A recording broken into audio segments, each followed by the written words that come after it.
ملک میں جاری بارشوں کی وجہ سے گجرات میں بھی دریائے چناب کا سیلابی ریلا تباہی پھیلاتا گیا۔ فلڈ کنٹرول روم کے مطابق دریائے چناب میں پانی کا بہاؤ 2,13,000 کیوسک تک بھی رہا ہے، جس سے ندی نالوں میں طغیانی آنے سے قرب و جوار کے دیہات اور وسیع رقبہ زیر آب آ گیا۔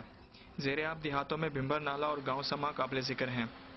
کہ سارے مال واسطے حفاظتی اقدامات انہوں نے کرنے چاہیے، سانو گاہ بگاہ ڈاکٹروں نے سرکاری ڈاکٹر جہاں پھیرا مارنا چاہیے۔ سیلابی پانی سے انسانوں کے ساتھ ساتھ مویشی بھی متاثر ہوئے۔ گاؤں کے ڈیرے پانی میں ڈوب جانے کی وجہ سے لوگوں کو مال و مویشی محفوظ مقام پر منتقل کرنا پڑے، جبکہ کھڑی فصلوں کے ڈوبنے سے کاشتکاروں کو بے انتہا نقصان اٹھانا پڑا۔ لوگوں کا کہنا ہے کہ سیلابی صورتحال کے باوجود محکمہ لائف سٹاک نے جانوروں کے حفاظتی ٹیکے نہیں لگائے۔ ساڈا حفاظتی بند بنیا، یہ سانو کافی سہولت ہوئی ہے۔ ساڈا رقبہ اگے دریا برد ہو گئے اسی سارا، تو یہ بھی نگہداشت واسطے حکومت کوئی تلفیرا نہیں مار دی، وہ بھی سارا ختم ہو چلا ہے۔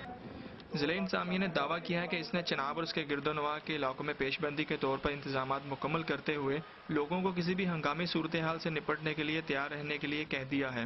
تاہم لوگ اپنی مدد آپ کے تحت کام کر رہے ہیں اور اگر بارشوں کا سلسلہ جاری رہا تو صورتحال مزید گمبھیر ہو سکتی ہے۔ Mansoor Behzad Butt, Dawn news, Gujarat.